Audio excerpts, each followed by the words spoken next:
보통 임플란트 실패 같은 경우는 이제 시기에 따라서 좀 차이가 있는데, 수술을 하고 얼마 되지 않아서 이제 그 심어놓은 임플란트가 뼈랑 붙지 않아서 문제가 되는 경우가 있고, 두 번째로는 이제 시간이 지남에 따라서 보철 완성까지 한 이후에 임플란트에 문제가 생겨서 이제 빼게 되는 경우도 있어요. 그러니까 첫 번째 같은 경우는 이제 수술 후에 문제가 되는 거라서 사실 이제 별로 그렇게 심각하지 않고 빼고 나서 다시 바로 처치를 하면 되는데, 다 완성하고 그 후에 실패를 하게 되는 경우가 사실은 조금 더 곤란한 경우가 많이 생길 수가 있어요.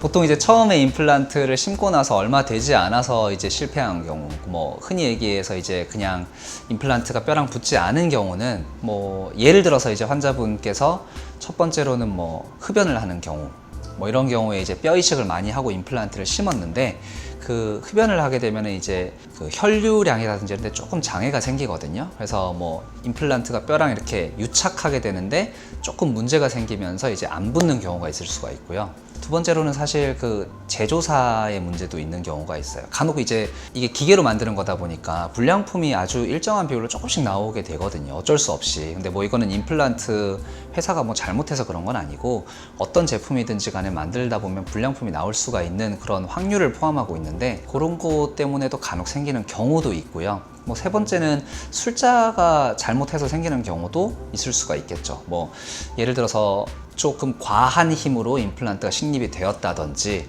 다른 원인에 의해서 수술할 때 뭔가 약간 문제가 있어서 감염이 됐다든지, 뭐 이런 경우도 될 수가 있고, 뭐 마지막에 말했던 감염이라는 거는 사실 이제 임플란트를 이렇게 심어 놓고 나서 뭐 환자분이 생활하시면서 음식물이 껴가지고 뭐 임플란트가 뼈랑 붙기 전에 그게 방해가 됐다든지, 그런 거에서도 생길 수가 있는 거고요.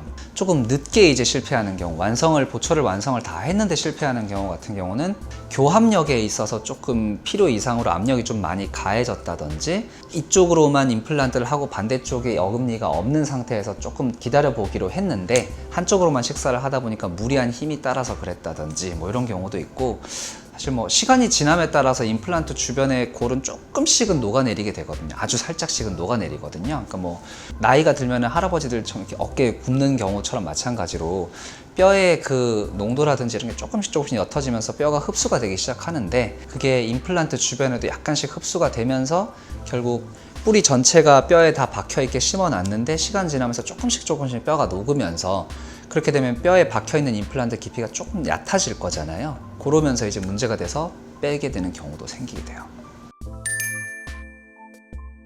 보통은 이제 심고 나서 얼마 되지 않아서 문제가 되는 경우는 사실 대부분 환자분들한테 그냥 하신 병원에서 그냥 해결하시기를 말씀을 보통은 먼저 드리기는 해요. 왜냐하면은 저희 병원에 오셔가지고 새로 하시면은 어쨌든 비용이 발생할 수밖에 없는데, 하셨던 병원에서 이제 뭐 시기가 얼마 안 됐으면은 그거를 뭐 거의 무상으로 해줄 수 있다든지, 혹은 뭐 일정 비용을 차감을 하고 해준다든지, 뭐 이런 경우가 있을 수 있으니까 환자분의 그 경제적인 그거를 고려를 하면은 그렇게 하는 경우가 많고요. 뭐 시간이 많이 지나서 이제 문제가 돼서 오는 경우는 아까 제가 말씀드렸던 원인 중에 이제 두 번째, 시간 심고 나서 한참 쓰다가 문제가 된 경우이기 때문에, 뭐 그런 경우는 대부분 이제 뭐 시간도 많이 지났으니까는 뭐 그 병원에 가서 똑같은 비용이 들 거고 이러면 이제 저는 봐드리긴 하는데, 뭐 대부분 이제 그런 경우는 뼈가 굉장히 많이 녹아 있는 경우예요. 그러니까 임플란트 주변에 골이 다 소실이 돼 있고, 그러면서 임플란트도 거의 흔들리거나 염증이 심하게 생겨 있거나 이런 경우밖에 없어서,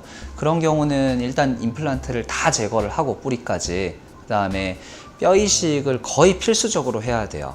뼈 이식을 거의 필수적으로 해야 되고, 많은 경우에 있어서 그래도 뼈 이식을 하면서 동시에 심을 수 있는 경우가 있고, 아니면은 도저히 그것도 안 될 경우에는 뼈 이식만 먼저 해놓고 조금 기다렸다가 다시 임플란트를 해야 되는 경우도 있어요.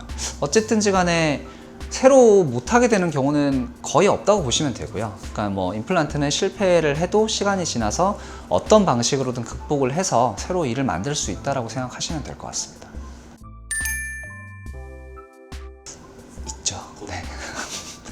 있는데, 저는 제가 아는 한도 내에서는 그냥 환자분들한테 솔직하게 말씀을 드리려고는 해요. 제가 뭐 처음부터 다 본 건 아니지만 그냥 상황으로 유추해 봤을 때 이럴 가능성이 좀 큰 것 같다. 대신에 이제 그게 절대적인 거는 아니고, 그럴 가능성 때문에 실패했을 가능성이 조금 더 있어 보이기는 한다. 뭐 그런 거는 설명을 드려요. 근데 사실 알아내는 거는 쉽지는 않아요. 왜냐하면은 이게 실패 원인이라는 게 원인은 다양해도 결과적으로 보이는 사진의 양상은 비슷한 경우가 많거든요. 근데 정말 좀 안 좋게 심어져 있는 경우도 사실은 저는 많이 보는 편이고, 이거는 좀 아니지 않나 싶은 경우도 사실은 있긴 있죠. 근데 그런 경우에도 사실은 뭐 제가 처음부터 그 환자분을 보고 판단을 한 게 아니라서 어쨌든지 간에 그 원장님도 그렇게 심었던 이유가 있을 거라고는 일단 기본적으로는 가정을 깔고 시작은 하거든요. 근데 그래도 아는 한도 내에서는 좀 대체적으로 환자분한테 좀